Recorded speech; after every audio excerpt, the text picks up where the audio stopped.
Hello, and this is my screencast for my assessing risks assessment one.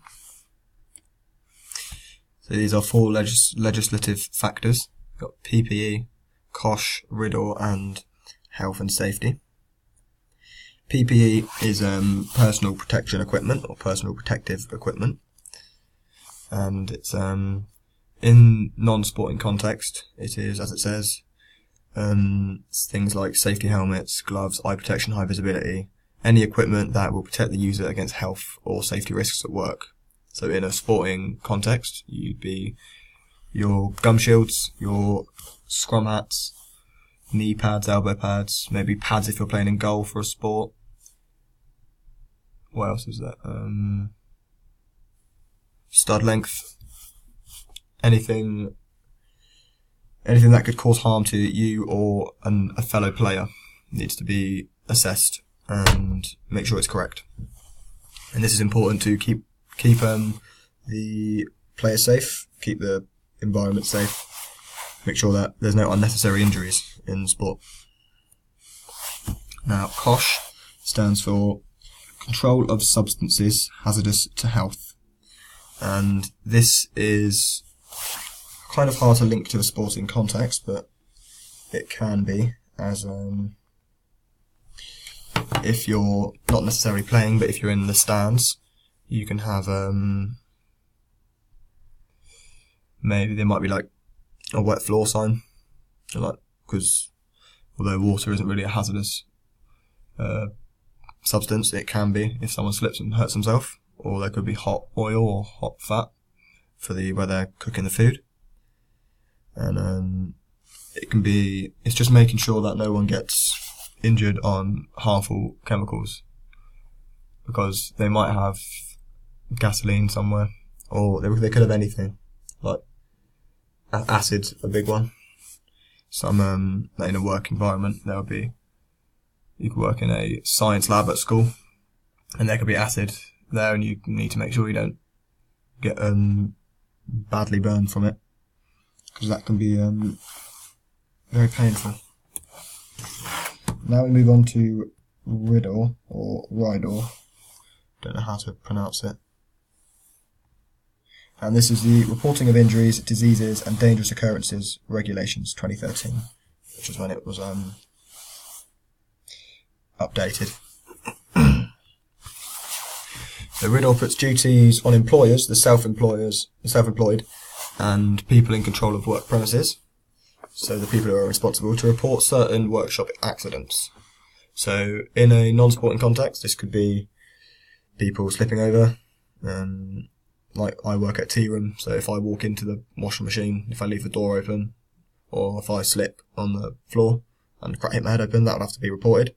And they'd have to, if it was if I seriously got injured and cracked my head open and needed stitches or got concussion, then they need to assess that, and they need to adjust it using RIDDOR, and they need to report it as well, so that the government and other workplaces know, so they prevent other people getting injured.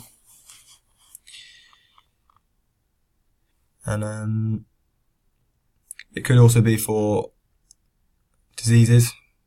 So you work in a hospital and you don't clean a needle and you prick yourself with it.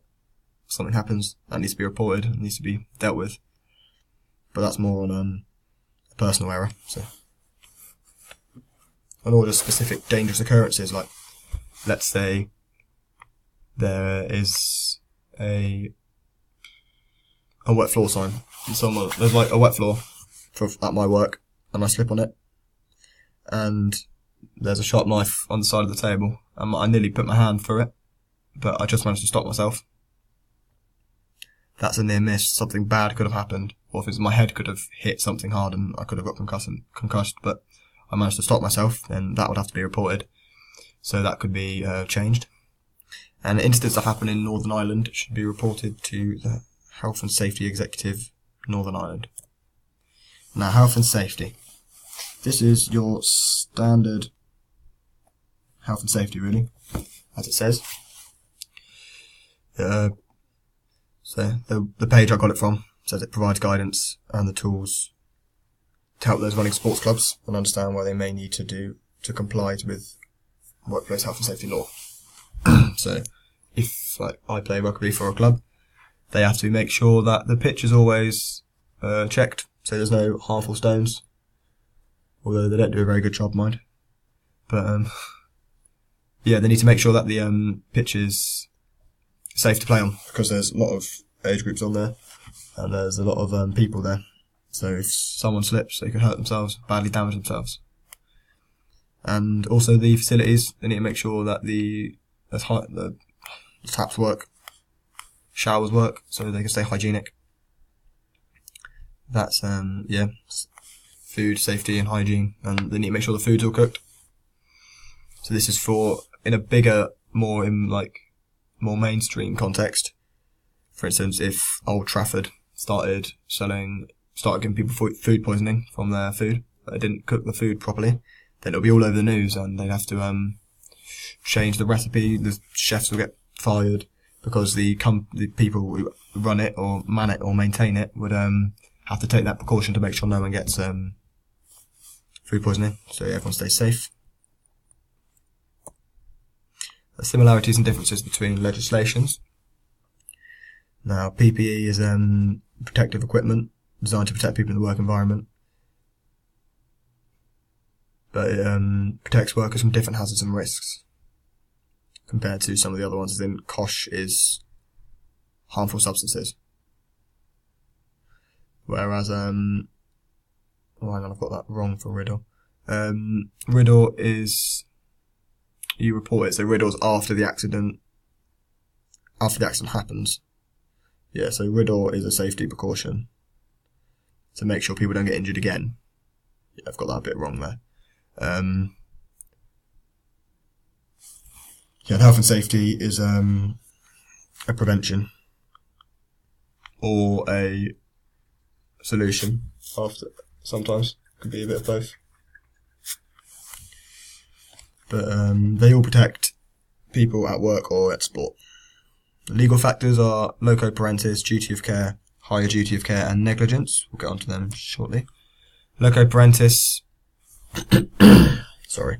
is for instance, if you're on a sport fixture, like I've been to rugby tours with my rugby team. My parents are both linked with the rugby club, so it kind of doesn't affect me personally, but my dad's had to be in charge, be responsible for a group of 8 when they've making sure they all wake up on time, they're all healthy, they all get fed, they all get the accommodation and all that. So he is taking on the responsibility of loco parentis.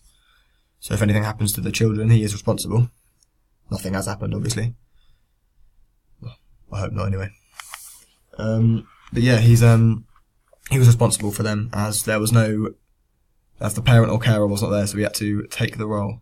So basically, loco parentis is taking the role of a parent or carer when there is one absent. Duty of care is all employers and employees have a duty of care towards other people in the workplace, or whenever there's a risk or danger. They need to, it's a legal obligation, so they must tell people if, let's say, they're making coffee at an office job and they spill coffee on the floor and it's slippery. They have to tell people, or they have to clean it up themselves, because if someone else gets injured, they're responsible. Or in a sporting situation, like a sport like handball, whenever someone sweats, it's a bit disgusting, but they have to wipe it off the floor with a tea towel, or they get people to come on with a mop, not a tea towel, mop. And so if that isn't done, then someone will slip, and the person will be responsible for not cleaning up the sweat.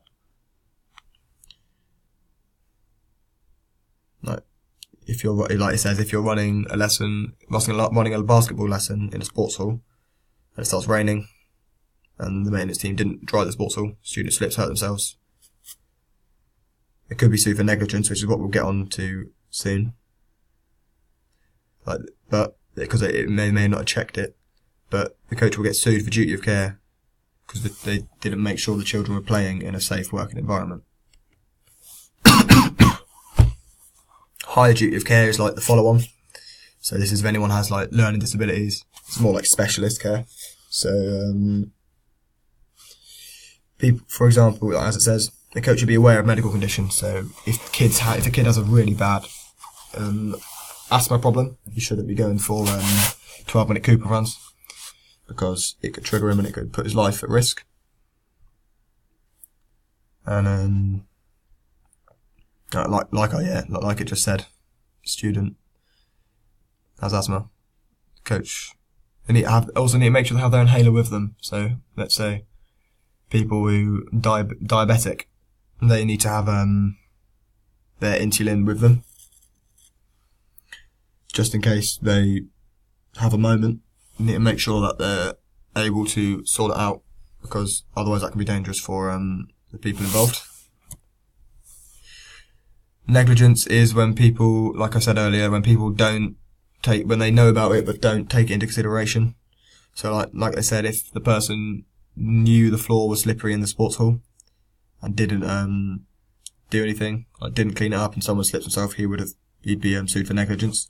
Or as this example says, if a client is doing weights and they are under a personal trainer's instructions, the personal trainer has to make sure that they do not give their client any exercise they can't do. But if they do give them an exercise they've never done before, the trainer will, I didn't finish that off. The trainer will get sued for negligence.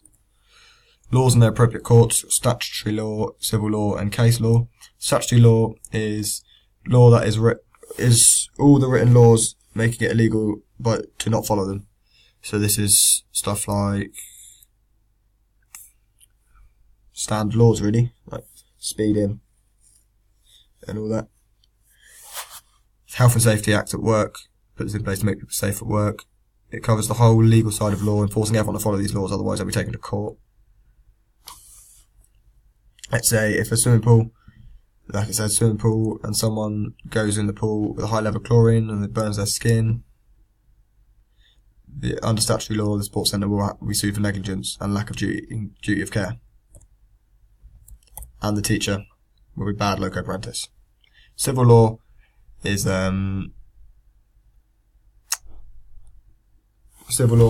when it doesn't involve the police. Civil law, so it can just stay within the workplace, and they need to sort that out themselves. And because the police don't need to get involved, as it's not a police matter. Case law means if there's a similar case that's happened beforehand, you must treat it equally. So if someone had a similar sentence, for example, if the chlorine thing, you'd be done for negligence, you'd get sued, put to court. If someone done the same, they'd have to get the same punishment. These are similarities and differences. They all give fair cases, fair sentences. That's the word. But they're all different. Like, as in case law is only for similar cases prior. Statutory law specific to businesses. Civil law only relevant to standard court cases without the police.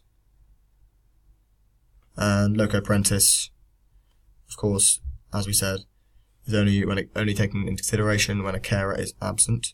These are three regulatory bodies: HSE, AALA, and IRB. HSE, Health and Safety Executive Management, involves managing, controlling, and handling all aspects of health and safety and the environment in the petroleum industry. For example, the petroleum industry. So that means petroleum can be harmful to the skin. It can burn, it can melt, it can burn people. So yeah. AALA is Adventure Activities Licensing Authority. Come in existence in April 1996. Health and Safety Executive is currently designated as the AALA. You need to make sure people on activities stay safe. Young people experience exciting and stimulating activities without being exposed to avoidable risks and danger of disability and injury. The International Rugby Board is specific to rugby, as that's the sport I play. The headquarters is in Dublin, and it basically makes sure all the laws of rugby are safe for the players. All the and there's no like high tackle on that. So I've got 10 seconds left, and that's the end. So yeah, this is my Assessing Risks Assignment 1 screencast. Thank you for listening.